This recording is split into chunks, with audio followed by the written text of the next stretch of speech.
welcome to Two Projects. In this video, we are going to explain the project using machine learning to establish the concerns of persons with HIV/AIDS during the COVID-19 pandemic from their tweets.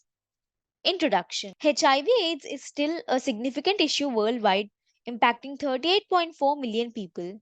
The way different countries handle it varies, and the recent COVID-19 situation has made managing it even more challenging. Individuals with HIV/AIDS often face tough challenges, including discrimination and mental health struggles. This project explores how these difficulties have changed or intensified during the COVID 19 pandemic. We are looking at what people with HIV/AIDS share on social media. Social media is a place where people can express themselves, and social media, coupled with machine learning, enables the revelation of sentiments and frustrations among persons living with HIV/AIDS. Employing machine learning and artificial intelligence, the project investigates sentiments expressed on social media by persons living with HIV/AIDS. Techniques like textual mining, thematic analysis, and sentiment analysis are utilized to extract and comprehend themes reflecting the concerns of persons living with HIV/AIDS. So, this project significantly contributes to addressing HIV/AIDS challenges by highlighting the concerns of persons living with HIV/AIDS during the pandemic. Through machine learning analysis, it offers valuable insights for policymaking, governance decisions, and advancing HIV/AIDS research. Additionally, the developed sentiment polarity classifier aids researchers and individuals in categorizing social media content related to HIV/AIDS concerns. Object of the project. So, as I mentioned earlier, the primary aim of the project is to leverage machine learning analysis to understand and address the concerns of persons living with HIV/AIDS during the pandemic, providing insights for policy making and governance decisions in the fight against HIV/AIDS. Additionally, the project aims to develop a sentiment polarity classifier to assist in categorizing social media content related to HIV/AIDS concerns. And we aim to assess the performance of sentiment analysis using both Vader sentiment and text blob on a dataset of COVID 19 tweets. This involves understanding how well each method captures the sentiments expressed in the tweets. And the goal is to investigate and analyze how different machine learning models, namely SVM, random forest, and decision tree, perform in predicting tweet polarity. This involves examining the accuracy and effectiveness of these models based on the results obtained from Vader sentiment and text blob. And the objective also includes to apply latent dirichlet allocation, that is LDA, for topic modeling on pre-processed tweet data. This objective aims to uncover hidden themes within the tweets, providing a deeper understanding of the content generated by users during the COVID-19 pandemic. Requirements needed to execute this project are software requirements. Software needed is Anaconda. Primary language used is Python. Front-end framework used is Flask. Backend framework used is Jupyter Notebook. Database used is SQLite 3. And front-end technologies used are HTML, CSS, JavaScript, and Bootstrap 4. Hardware requirements needed are operating system of Windows, processor of i5 and above, RAM of 8 GB and above, and hard disk of 25 GB and above. Now we'll discuss the working models of law of work. So the first step is important required packages. So in this initial step, essential libraries such as NumPy, Pandas, sklearn, Matplotlib, and NLTK are imported to equip the project with the necessary tools for data analysis, data pre-processing, machine learning, and visualization. The second step is exploring the dataset. Here, the dataset, primarily consisting of tweets, is explored to understand its structure and contents. This exploration serves as the foundation for subsequent data processing and analysis. The third step is visualization using Seaborn and Matplotlib. So, to enhance data comprehension, Seaborn and Matplotlib are employed for data visualization in this step. Visual representations of the dataset aid in identifying patterns and gaining insights. The next step is data processing. Here, the data undergoes a series of processing steps, including the removal of URLs, characters, punctuation, and common stop words. Normalization is applied to ensure consistency, preparing the data for effective analysis. The next step is tokenization. In this step, count vectorizer is used. Count vectorizer breaks down the text data into a bag of words representation, creating a matrix where each row corresponds to a document, that is tweet, and each column represents a unique word in the entire dataset. This matrix becomes the input to machine learning models. Each column or word serves as a feature, and the corresponding values represent the frequency of each word in the document. This numerical representation allows machine learning models to learn patterns and relationships. The next step is feature extraction. So, here, features are extracted from the tokenized data, laying the groundwork for subsequent model building and analysis. The next step is feature selection. In this step, relevant features are selected for analysis, optimizing the dataset for model training and evaluation. The next step is splitting the data to train and test. Here, the dataset is split into training and testing sets, a crucial step in assessing the performance of the models. The next step is training and building the model. In this step, models including SVM, random forest, decision tree are trained for both Vader sentiment and text blob analysis. Additionally, as an extension, a hybrid model is built by combining predictions from individual models to enhance accuracy. And in the next step, as an extension again, a Flask framework with SQLite is implemented for user authentication, allowing users to sign up and sign in, providing a secure and interactive environment.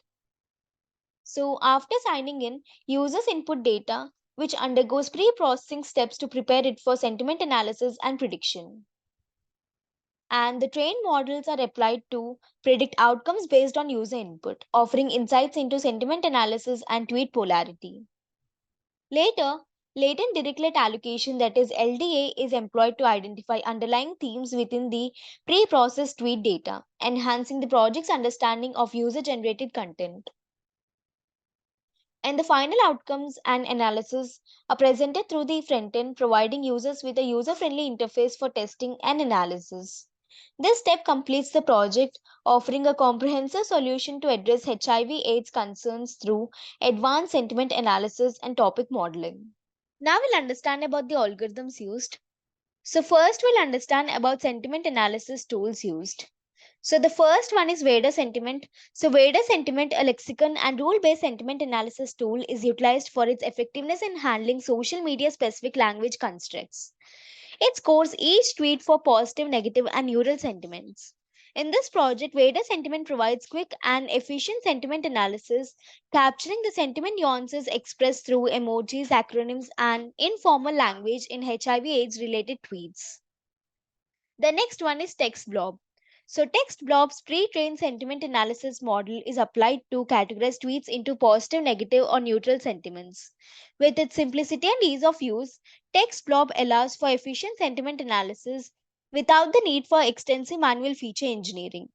It aids in quickly gauging the overall sentiment of persons living with HIV/AIDS based on their expressed opinions on social media. So the sentiment scores or labels obtained from these tools become additional features for the machine learning models. They provide information about the overall sentiment expressed in each tweet, contributing to the model's ability to understand the emotional tone of the text. And now we'll understand about the machine learning algorithms used. The first one is support vector machine, that is SVM. So SVM is a supervised learning algorithm used for classification and regression tasks. In the context of sentiment analysis, SVM classifies text into predefined categories such as positive or negative sentiments. It works by finding the optimal hyperplane that separates different classes in the feature space. SVM is chosen for its effectiveness in handling high dimensional data and its ability to generalize well, making it suitable for sentiment analysis tasks in this project. The next algorithm built is decision tree. So decision tree is a tree-like model that represents decisions based on various conditions. In sentiment analysis, a decision tree is built by splitting the data based on features, ultimately leading to a decision about sentiment classification. Decision trees are advantageous for their interpretability and the ability to handle both numerical and categorical data. They are suitable for sentiment analysis due to their simplicity and ease of understanding the decision making process. And the last one is random forest. So, random forest is an ensemble learning algorithm that operates by constructing multiple decision trees during training. In sentiment analysis, each decision tree in the forest independently predicts the sentiment, and the final outcome is determined by a majority vote. This approach improves accuracy and robustness, making random forest an apt choice for handling the complexity of sentiment analysis on diverse and dynamic social media content. Now we see the comparison graphs. So this is the horizontal bar graph comparing accuracies of different algorithms. In this graph on x-axis I have accuracy scores and on y-axis I have algorithm names. So accuracy measures the overall correctness of predictions, showing the percentage of correctly classified instances. This is precision scores comparison graph. In this graph on x-axis I have precision scores and on y-axis I have algorithm names. So precision measures the accuracy of positive predictions, indicating how many predicted positives were actually correct. This is recall scores comparison graph. In this graph on x-axis I have recall scores and on y-axis I have algorithm names. So recall measures the ability to identify all relevant instances, showing how many actual positives were correctly predicted. And this is F1 scores comparison graph. In this graph on x-axis I have F1 scores and on y-axis I have algorithm names. So F1 score combines precision and recall into a single metric, balancing accuracy and completeness in predictions. So the algorithm which is best performing in all the performance metrics will be used for predictions. Execution of the project. To execute this project, first we need to open the code folder which contains the project source code files. So this is static folder. This folder consists of files related to CSS, JavaScript and Bootstrap. This is templates folder. This folder contains all the HTML pages used in the project.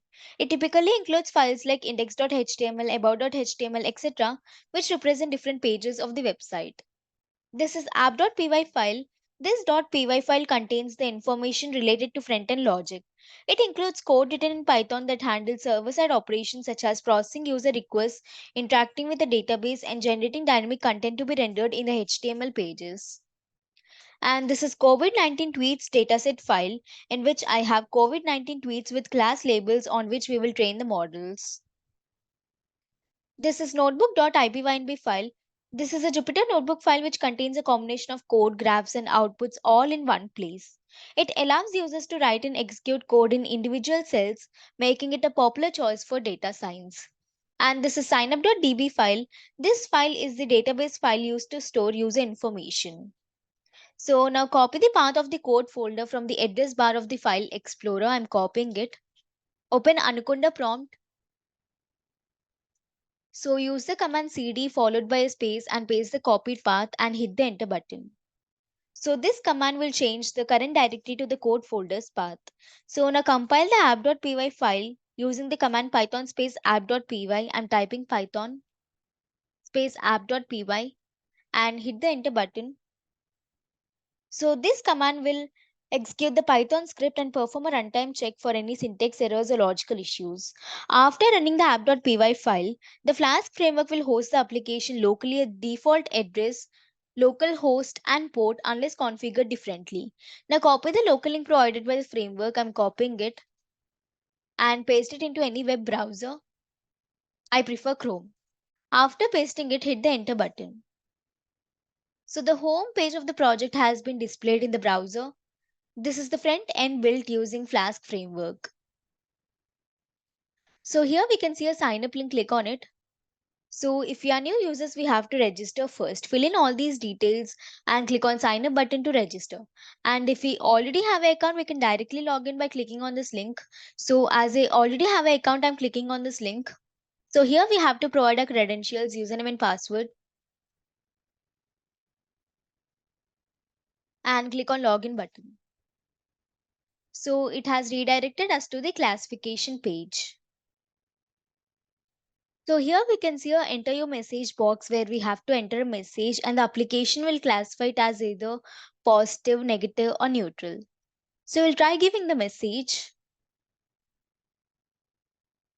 So I have entered the message. Now click on predict button. This is the given message and here we can see the classification.